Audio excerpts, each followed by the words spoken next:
بسم اللہ الرحمن الرحیم۔ السلام علیکم ورحمۃ اللہ وبرکاتہ۔ ناظرین کرام، آج کا موضوع ہے لیلۃ القدر کی فضیلت۔ اللہ رب العالمین قرآن مجید میں ارشاد فرماتا ہے، لیلۃ القدر خیر من الف شہر، شب قدر ہزار مہینوں سے بہتر ہے۔ سورہ قدر کا شان نزول۔ حضرت ابن عباس رضی اللہ تعالی عنہما سے روایت ہے کہ رسول اللہ صلی اللہ تعالی علیہ وآلہ وسلم کی خدمت پاک میں بنی اسرائیل کے ایک ایسے شخص کا تذکرہ کیا گیا جس نے 1000 ماہ اللہ کی راہ میں اپنے کندھے پر ہتھیار اٹھائے رکھے۔ حضور صلی اللہ تعالی علیہ وآلہ وسلم نے اس پر اظہار تعجب فرمایا اور اپنی امت کے لیے بھی ایسی نیکی کی خواہش کی۔ پس کہا، اے رب، تو نے میری امت کو سب امتوں سے کم عمر والا بنایا اور اعمال میں سب امتوں سے کم کیا۔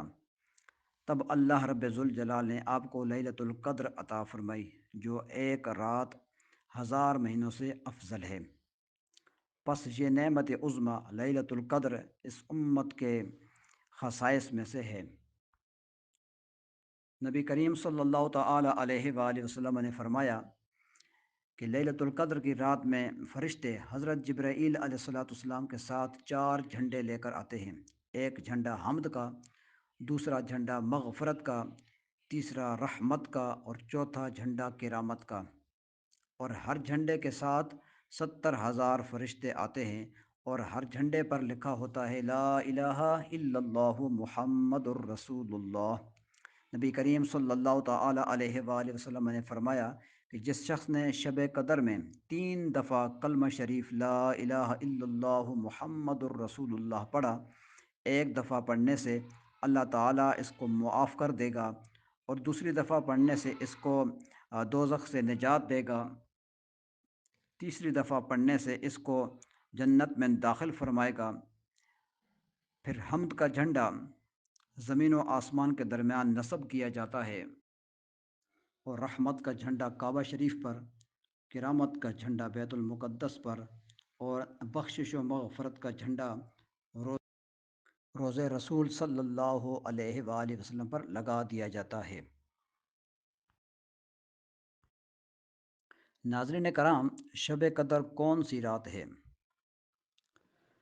تو آقا کریم صلی اللہ تعالی علیہ وآلہ وسلم نے ارشاد فرمایا کہ شب قدر کو رمضان المبارک کے آخری عشرے میں، یعنی طاق راتوں میں تلاش کرو، مگر رات کا تعین نہیں فرمایا۔ یہ اس لیے تاکہ بندے اس رات کی جستجو میں دوسری راتوں میں بھی عبادت کر کے ان کی فضیلت کو حاصل کر سکیں۔ حضرت ابو ہریرہ رضی اللہ تعالی عنہ سے روایت ہے کہ رسول اللہ صلی اللہ تعالی علیہ وآلہ وسلم نے فرمایا کہ جو شخص لیلۃ القدر میں ایمان اور ثواب کی نیت سے کھڑا ہونے سے مراد تسبیح و تحلیل اور عبادت کرنا ہے، تو اس کے پہلے تمام گناہ بخش دیے جاتے ہیں۔ سامعین کرام، لیلۃ القدر میں ایک ایسی گھڑی ہوتی ہے جس میں جو بھی دعا مانگی جائے قبول ہوتی ہے، لہٰذا مسلمانوں کو چاہیے کہ شب قدر میں کوئی ایسی جامع دعا مانگیں جو دونوں جہانوں میں فائدہ بخش ہو، مثلاً اپنے گناہوں کی بخشش، توبہ استغفار، اور دین و دنیا کی بھلائی طلب کرے۔ حضرت ام المؤمنین عائشہ صدیقہ رضی اللہ تعالی عنہا فرماتی ہیں کہ میں نے عرض کی، یا رسول اللہ صلی اللہ تعالی علیہ وآلہ وسلم، آپ بتائیں کہ اگر مجھے لیلۃ القدر کا پتہ چل جائے تو میں کون سی دعا مانگوں؟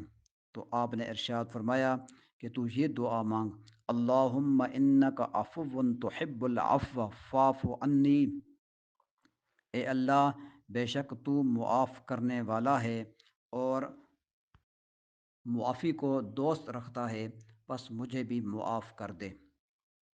ناظرین کرام، ہمیں بھی لیلۃ القدر کی رات میں یہی دعا مانگنی چاہیے۔ علاوہ اس کے قرآن مجید کی تلاوت، تسبیح و تحلیل، توبہ استغفار اور زیادہ سے زیادہ نوافل پڑھنے چاہیے۔ لیلۃ القدر میں نوافل پڑھنے کی فضیلت۔ جو بندہ 4 رکعت نفل اس طرح پڑھے کہ ہر رکعت میں الحمد شریف کے بعد سورہ تکاثر یعنی الہاکم التکاثر ایک مرتبہ اور قل هو اللہ احد تین تین دفعہ پڑھے تو موت کی سختیوں سے آسانی ہوگی اور عذاب قبر سے محفوظ رہے گا۔ جو بندہ 2 رکعت نفل اس طرح پڑھے کہ ہر رکعت میں الحمد شریف کے بعد انا انزلناہ پوری صورت ایک بار اور قل هو اللہ احد 3 بار پڑھے تو اللہ تعالیٰ اس کو شب قدر کا ثواب عطا فرمائے گا۔ اور اس کو حضرت ادریس علیہ السلام، حضرت شعیب علیہ السلام، حضرت ایوب علیہ السلام اور حضرت داؤد علیہ السلام، حضرت نوح علیہ السلام کا ثواب عطا فرمائے گا، اور اس کو جنت میں مشرق سے مغرب تک ایک شہر عنایت فرمائے گا۔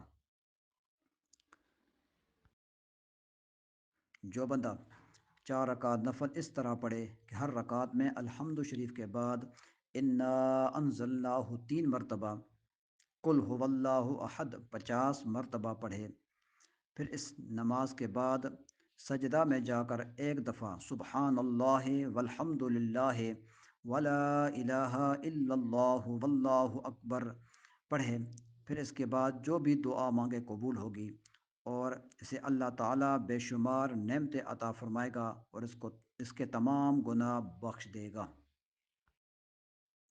ناظرین کرام، آخر میں دعا ہے: الہی بحق کے بنی فاطمہ کہ برقول ایماں کنی خاتمہ، اگر دعوتم رد کنی